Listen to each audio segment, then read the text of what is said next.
Thank you so much, Philip. You certainly provided the evidence tonight, and I think we can all agree that Philip has delivered the solution. Thank you very much indeed. We come now to Laura McCracken, and Laura's has a very, very good background, a global background in consultancy of various kinds with financial companies, global business, I could go on. She's worked with MPs, she works with CEOs, she works with directors, human resources directors. In fact, she has an excellent CV. We're very happy to welcome her here tonight. And Laura's going to be talking about connections and rapport. Please welcome Laura McCracken.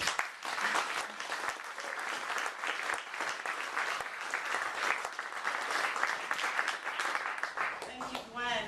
I was absolutely thrilled when Vince asked me to speak tonight about rapport and connection. Me, a girl who couldn't get a date back in high school.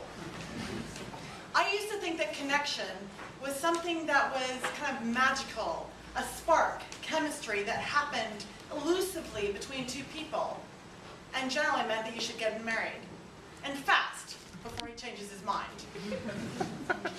But now, I believe that connecting is something that we actually do every single day, and it should indeed be at the heart of all of our communication.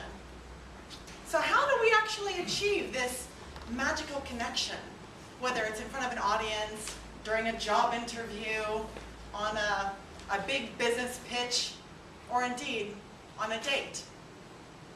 Well, there are all sorts of tip-top tips, and I'm going to read 10 of them for you right now. Have you got your pencils ready? All right. So, 1, ask questions. 2, tell a personal story. 3, move a little closer, lean forward. 4, make eye contact. 5, mirror your audience.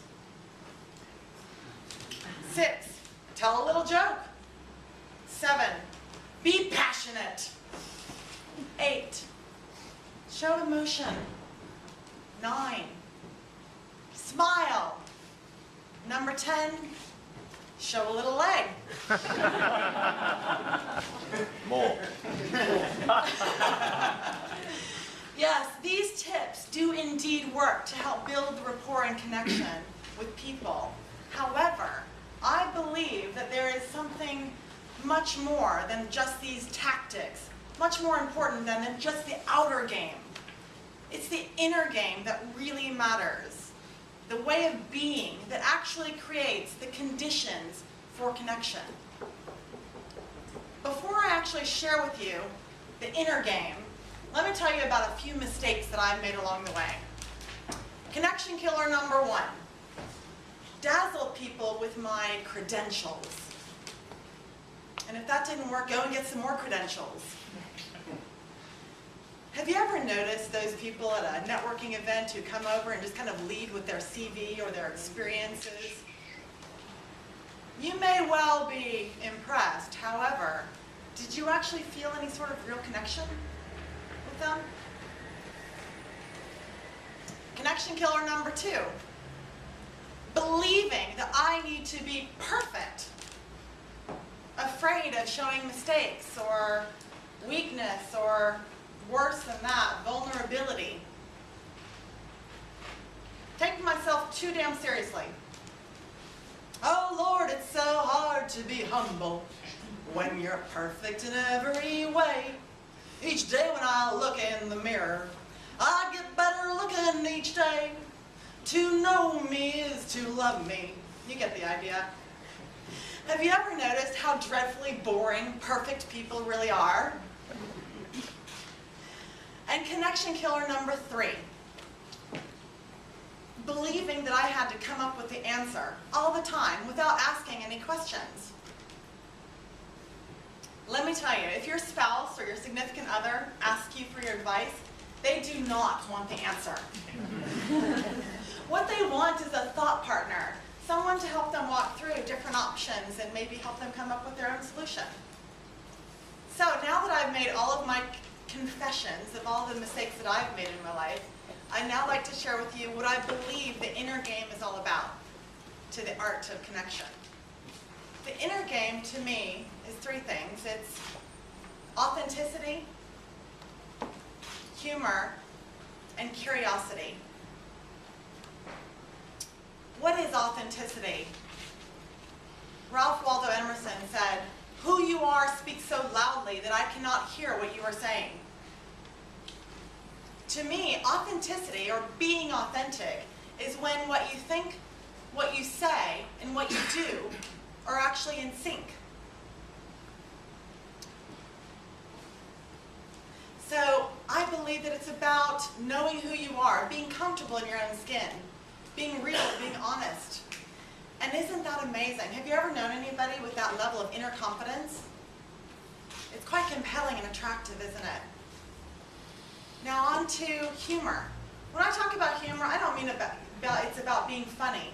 I think it's really about just seeing the humorous side of things, being able to not take yourself too seriously. It's about bringing lightness and playfulness to the table. And that's a very attractive thing too.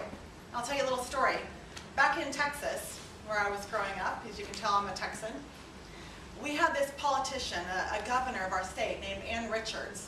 I was watching her be grilled on television, and she replied to this interviewer, "Yeah, that's right. I like to drink, I like to smoke, and I like to tell dirty jokes." I think I fell in love with her then and there. And far from losing votes, people around the country really became quite enamored with her because of her honesty, her quick wit, and her self-deprecating humor.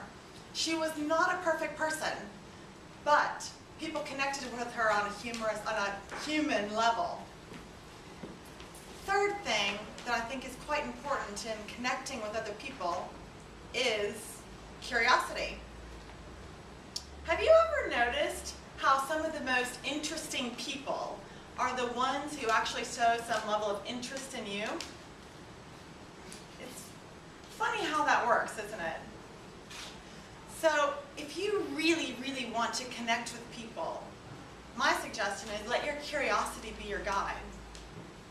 There is nothing more fun than having somebody learn about you and ask you questions. So it's all about listening, learning, exploring, and just living a life of curiosity. So there you have it, ladies and gentlemen. If you really, really want to connect with people on a real level, just be authentic, have a sense of humor, and live a life of curiosity. And if all of that doesn't work, just show a little leg.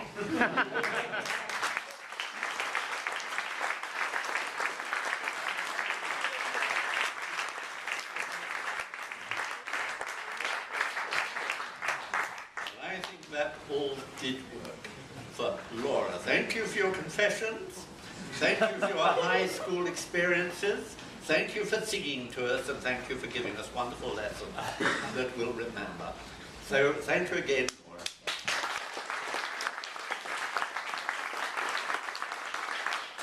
We're near to the end of the first part of the evening, and I'll just run through very quickly what we've heard. We've had a great lesson on metaphors. We've had lessons learned from Anthony Gow. We have Salt on the Senses from Michael Renane. We've learned all about buying green bananas from Philip. And now we've had an object lesson on rapport and connection. I'm handing back to our chairman for the evening, Vince.